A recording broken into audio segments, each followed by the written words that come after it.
Hi, welcome. Thanks for joining us. Nate, please just tell us name and title and who do you work for? My name is Nate Bohanan. I'm a manager with a healthcare company in the Hoosier State. Let's start by just talking a little bit about the evolution of the space that you've seen. Yeah, so most infrastructure over time, what you find is it's all based on back end. And the time to value that customers can see and is tangible for them is most often delivered in EUC space. There are no slow claps in IT, but what you find is there's a lot of value driven in the EUC space because they can see it and it's right in front of them. So in about 2011, I switched from primarily focused in back end to start working on front end EUC space driven technologies. I feel like that's about the time Citrix was getting good with their 6.5 implementation. And then that's the time I started working with IGEL. So I've been working with IGEL for the last 7 years, and I've worked with them across multiple clients. And now I work with them in a large healthcare organization, and we're doing great. So two things, one of which is there's been a big evolution in IGEL. I would guess that when you started working with them, they were kind of a thin client company, and they've evolved to become much more software driven. Is that correct? They have, and what's really great about it, I actually got to meet Matthias today, who's the CTO. I had followed his blog back in 2011, 2012, before all that documentation was on the actual IGEL website. So I used that to actually complete some of my critical projects before it was actually part of documentation. So I got to see him today and actually thank him for all that help to get kind of stewardship. And very rarely do you get thanks for doing like extra stuff. But yeah, he was so helpful in order for us to make that move from just delivering a thin client to like branding and all the other like customizations. He also did a whole bunch of work on white boxing. So back then, a lot of it was hardware-based thin clients, and then what we were doing is we were converting. So we did some of the first conversions nationally, and we had just an astounding success. But a lot of that was based off him posting like white box versions of things he converted on his own and tested, and then we were able to go out with confidence knowing we can get it done. That's a great story. So healthcare is one place where obviously this EUC is very powerful because you need security, you need flexibility, you got budget problems or issues. No one has unlimited budgets in healthcare. Right. So maybe just talk a little bit about the space and then how you've been successful with IGEL in the healthcare space. Healthcare in itself is pretty challenging because you've got a lot of competing factors going on. Costs are rising, folks aren't getting paid that much more, so you've got limited resources. On the other side of it, everyone in the healthcare industry wants to do what's best for the patients. And so you want to make the best decisions you can about what IT resources you plan to spend and what that time to value is. What IGEL delivers is flexibility, so that you can take an operational cost offset by taking a piece of hardware and converting it with software, and then not replacing that hardware for several years. This Windows 7 end of life has given life to a bunch of software conversions, and it must be doing great for IGEL because we've had lots of success taking old like workstation on wheels that are clinical space, converting those, having them work just fine, and now we're giving them Windows 10, but we didn't have to do anything with the operating system locally. And we've been piloting this for over a year, and in the last 90 days we've rolled out about 4,000 IGEL installs, and it's going great. And sometimes that's as simple as just the UD Pocket, right? It's absolutely like a no-brainer for the end user. It's not like, oh my gosh, right, IT's going to come in and rip everything apart on me. Right. UD Pocket makes a lot of sense. I will tell you that with a lot of these aging hardwares, you've got an old SATA drive. It's going to be low performance. You could take that old CPU and memory that still is sufficient for Windows 10 or for IGEL OS and stick in that. Don't worry about that local drive anymore, and now you've taken like for a couple $100 or less and really driven value and then that same pocket can be moved to someplace else later. It's a wonderful solution. So security is also a big issue in healthcare. Obviously, you don't want to be sharing people's data, and IGEL prides itself on the fact that it's a really secure Linux-based. What's your experience with that? It is really secure. So it's based off Ubuntu LTS, which, I mean, you're based off a really good product to begin with. And then, so for example, beginning this year, there was a bunch of trying to hemming and hawing what we're going to do about Spectrum meltdown.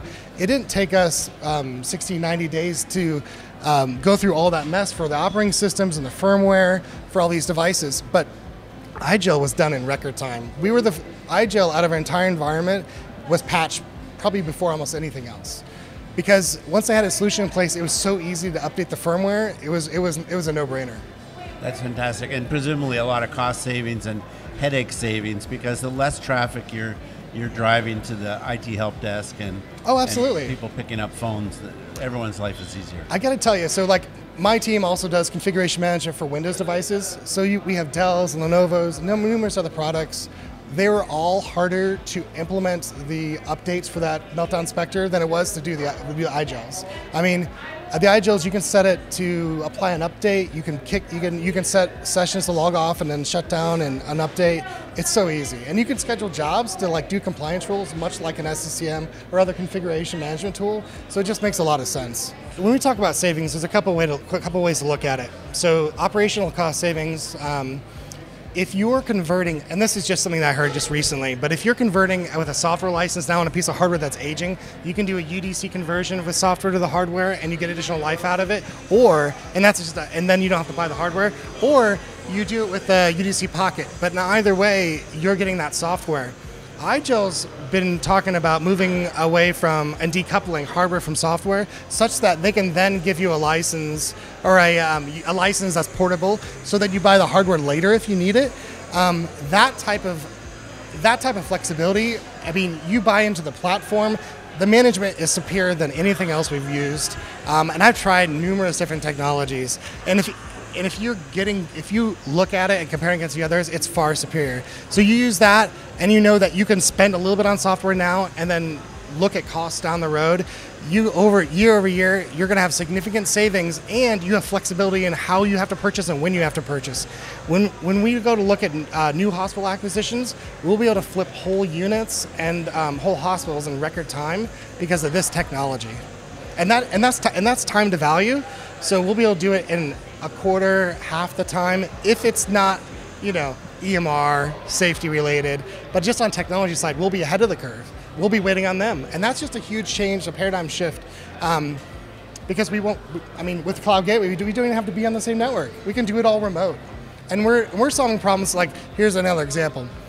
You got people that are working remotely full time, and if you still have the same security concerns. So what you want to do is you want to secure that data and make sure it's not on disk. Cloud Gateway, the data never leaves the data center. So you can give them a device, give them all the same functionality, and the data is in the safest place it can be, where it started.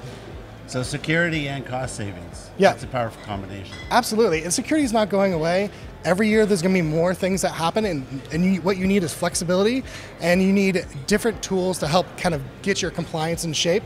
It's always going to be a matter of setting a standard, getting everything deficient to that standard, and then reporting on the standard. And with UMS, the tool is easy to set up views, which are basically reports, and in minutes you can have visibility into your infrastructure and know what's happening. Where do you see the industry evolving? So I think most folks are doing some sort of cloud play themselves. Everybody talks about the cloud they have in the last 5 or more years. What's nice about IGEL, it de-risks the cloud, because you have multiple avenues and you don't have to be specific. If you need to move from one data center to another data center, you have multiple protocols to be successful in. You can be Azure, you can do a Citrix, you can do a VMware, you can do AWS workspaces, you can do all these options. There's lots of things I haven't even tried yet that probably work just fine. Though it's a de-risking play because you have more flexibility. We've had several times where we've had to switch between different protocols for different, like, tuning things in. And if we would have gone with like a zero client or something else like that, locking us into a protocol, we would have had nothing but problems, because there's no way to work around that.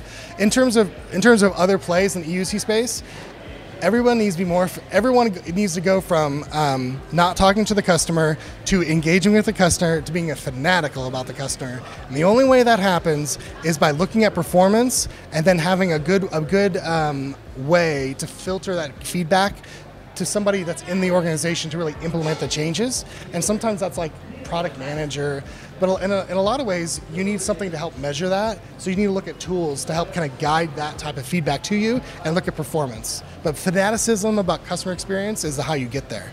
And do you find IGEL fanatical about the customer experience? They're very open. I mean, I met Jeff Fege again today, and he had been over in Cincinnati, so I've met him for years. And you got guys like him and Douglas DeCamp. These guys are great. They're about listening, knowing that we have real issues that have timetables, and whenever we surface a real problem, they come to our rescue.